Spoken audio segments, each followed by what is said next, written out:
Here we go.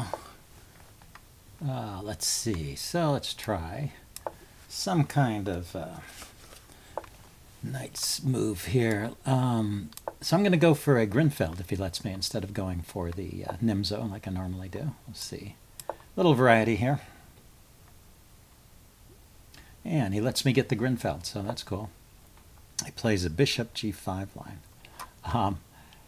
I was looking at this move here as a response to bishop g5, and I remembered to play it this time. I keep forgetting to play that move, but I think it's a good answer. If he takes, yeah, that's not the best reply here. This pawn is relatively easy to defend, and it kind of cramps White's position a little bit. So even though it seems a little weird to lose that center pawn, you're not really losing a center pawn. Let's say you're just taking a d pawn and turning it into an extra e pawn. So that's as much as I know about this position. We'll see how he plays it from here, and I will take it away. It's just that the thing to remember is you don't need to be afraid of that capture, I guess. Okay, so he is defending the d pawn in advance. I still have the idea, like in a typical Grunfeld, of playing c5 here to undermine the center. So I think I'm just going to go ahead with the usual plan.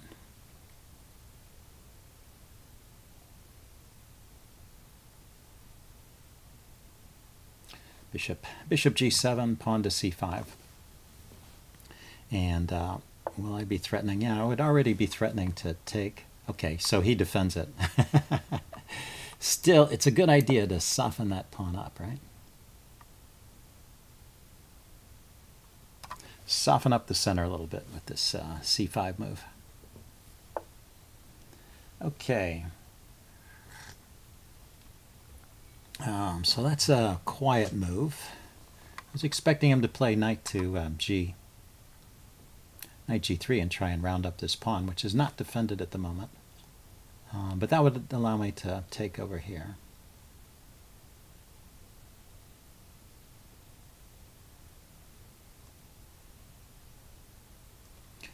Okay, let's should I take first or develop the knight first? If I develop the knight and he takes the pawn, do I have to worry about that?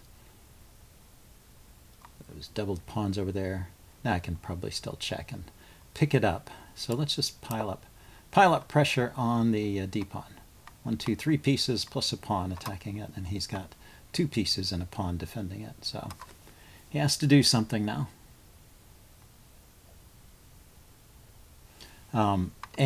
Black always has the move f5 if the e pawn comes under attack. f5 defends e4.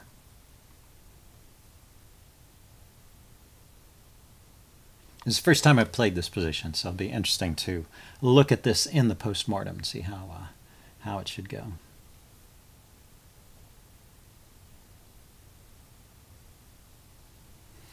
You know, there's an idea. I could have thought of that earlier, just taking right away.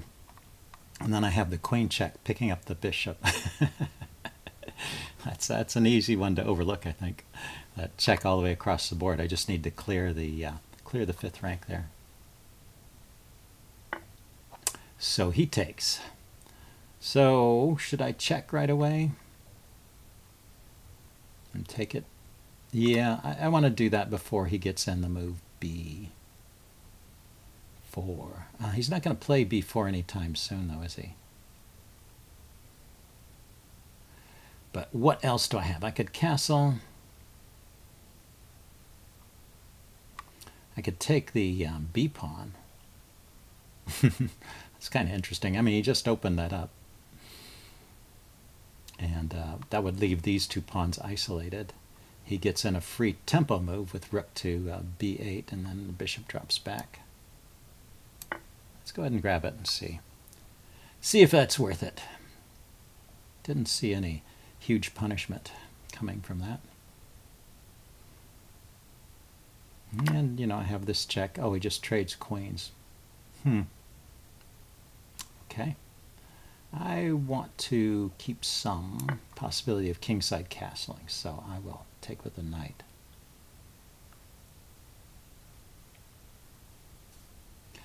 Then knight to here, knight to e6 would hit the bishop and hit the pawn, maybe round up that pawn.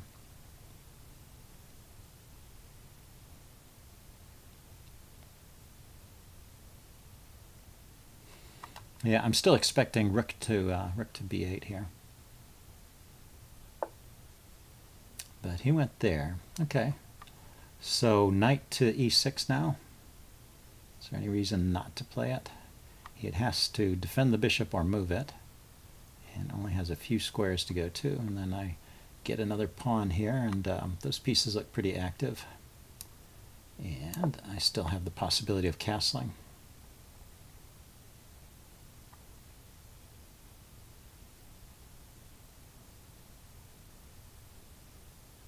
His rook, let's see, can't really penetrate. Oh, it could come all the way to d5. Rook d5 is an interesting idea, defending the bishop. Okay, didn't go there. Let's just take here.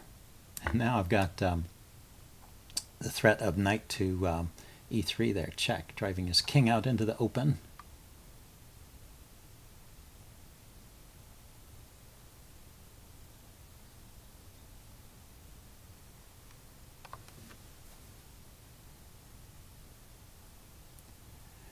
So once again, I'm expecting a move like knight to g3. Knight to g3 would attack the pawn, stop me from playing knight e3. Does it? Doesn't. Actually, it doesn't stop me because I get that with tempo, and I have the bishop check after the knight moves. Bishop c3 check. Looks pretty dangerous too. Maybe not dangerous, but maybe just annoying. Because he has a square to run to after the knight moves. King can go to e2.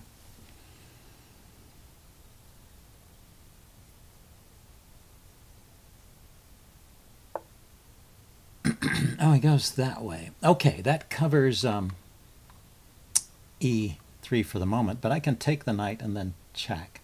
Okay, I take the knight and check, and he takes with the bishop. I see. I have this check.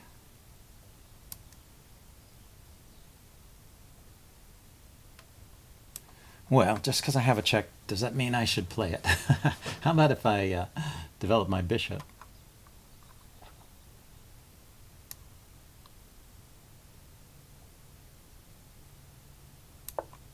And just see how he can, how can he develop?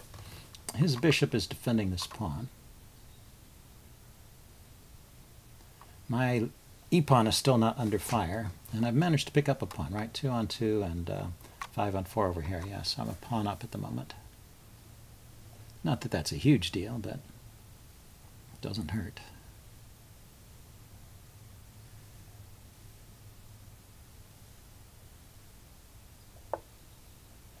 So he goes there with the knight. Huh. Okay, so he's challenging my knight. I could trade. I could come in here with the check now. That loses a pawn. I could give this check first, and the king would block the bishop. And then I could come in with knight to e3.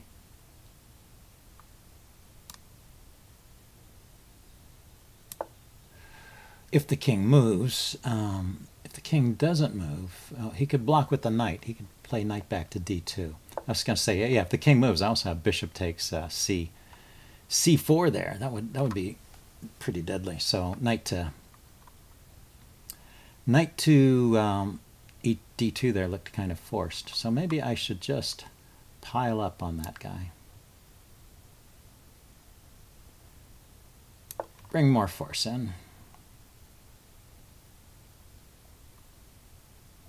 And now he is actually looking at my e-pawn. He's pinned. His knight is pinned, so he's not actually threatening to take it. Okay, he moved his bishop. Maybe he's getting ready to castle. So bishop takes knight. Rook takes, king takes. Do I have anything great there?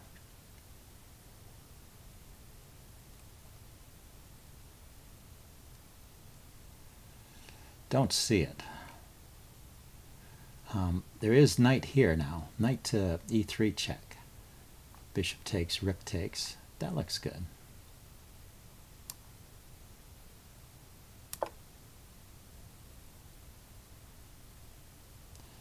Or maybe even pawn takes. Yeah, do I want to take with the rook or the pawn? After rook takes, I'm expecting he'll just castle, but he can't castle because of the pressure on the knight. So rook takes is good then. Pawn takes would block. Pawn takes would block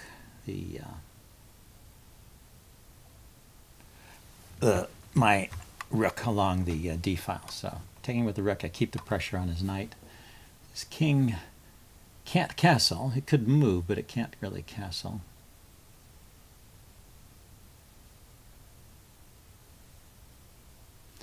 And this pawn is hanging. The c pawn is hanging now because the knight is pinned. That's right. So this looks pretty good. This looks like a knockout to me. But, well, we'll see. He's got time to come up with some clever idea. After I grab the second pawn, I would be happy to go into an endgame. Just trade everything off and go into an endgame because I have a passed pawn over on the queen side. It wasn't so clear with the pawns over on this side. Okay, so he is not letting me have the pawn. Yeah, that makes sense. So I was wondering if I should just kick his bishop back and then get my rook into the game.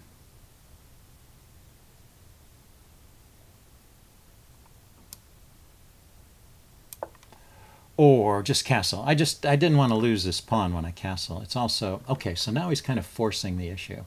So check, check. I take the knight. He takes, I take, king takes, and then I castle, and it's opposite colored bishops and only one pawn. Oh, but I have this pawn over here, so it would be two pawns. So I take with check. I take with the rook. He takes back. Take with the bishop. He takes back, and then I grab this pawn over here. And I'm two pawns up. And even with opposite colored bishops, there's still rooks on. One pair of rooks on, so that should be a winning in the game.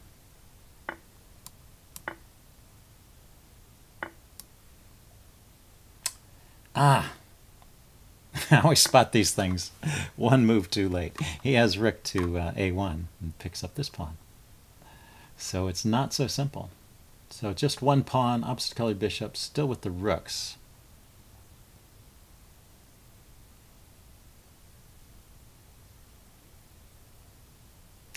Yeah, typical example of not looking far enough ahead. I stopped one move short of my evaluation. So rook back to, bishop.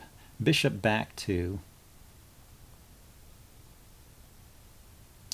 d5, defending this pawn. He takes, and then I castle. Or maybe I just play my king up to f7. Want to get my king towards the center, get my rook into the game. So maybe king f7 is better than castling.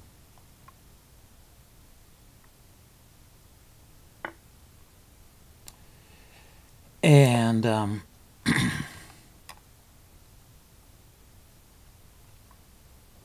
rook to c8 is what I'm thinking next. It's a little awkward for him to defend that pawn. Maybe I can take advantage of that. But I didn't mean to go into this endgame with just one pawn up. Still, it should be an advantage. He could start bringing his king in. King to, he could play king to c3. King c3, rook c8, king to,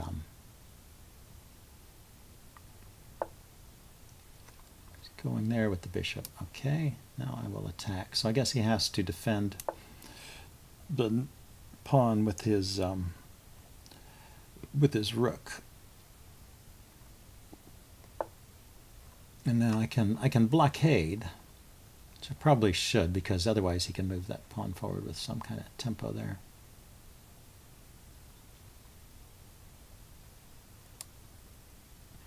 That undefends my pawn, though.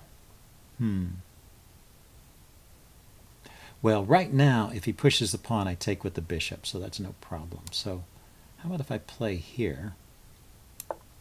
Kind of keep his bishop shut out.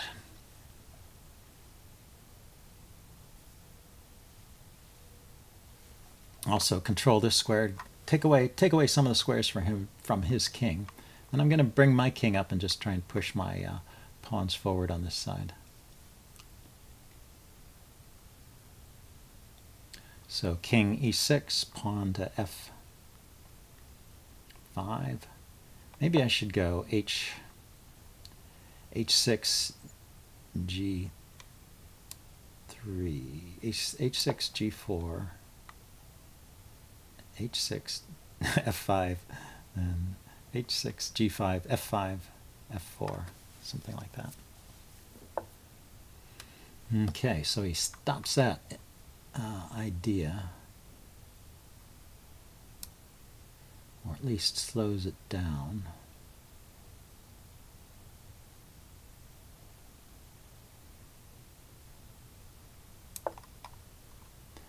If he takes the pawn, I can take back, and I still have the idea of pushing on with pawn to f4.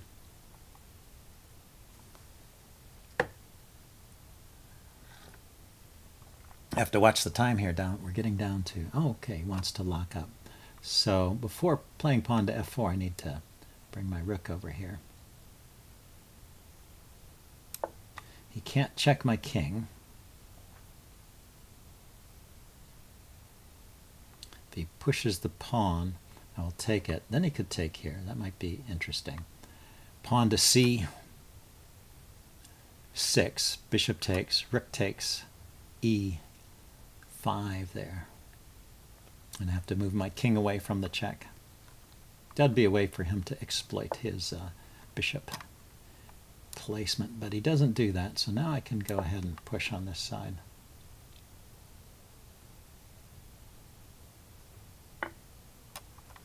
And he takes. I was sort of wondering what to do if he didn't take, but taking helps.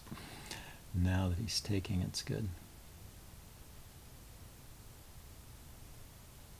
Now I get a passed pawn here.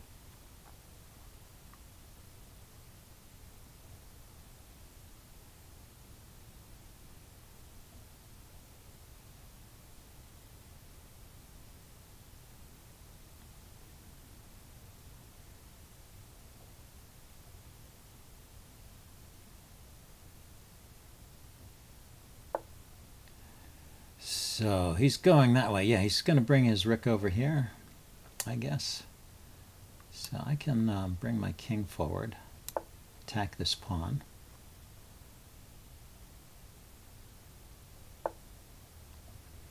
I was thinking it was about time to drop my bishop back to c6 and just make it so he can't easily push his c pawn forward. Okay, so let's put my rook behind the e pawn. That's my potential winner here. Puts his rook in front. Now let's bring my king in.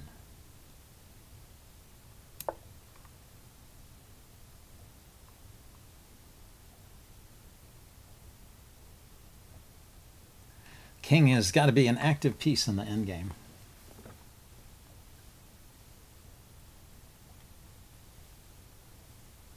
So if he plays king forward to e or d4 there, I'm going to go king to king to f3.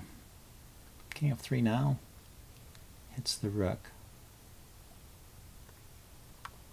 He's defending it in advance. There's no check. There is the bishop. I can hit the rook with the bishop.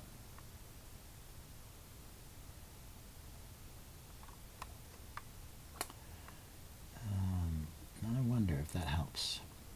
Let's go with the king first.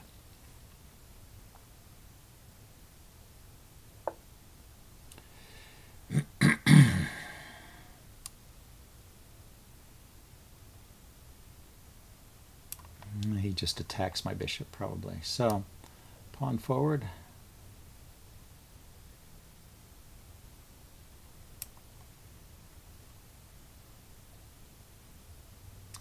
You know, I have an idea here. Let's slow down for a little bit. Let's defend the f-pawn and play king here. Attack these pawns.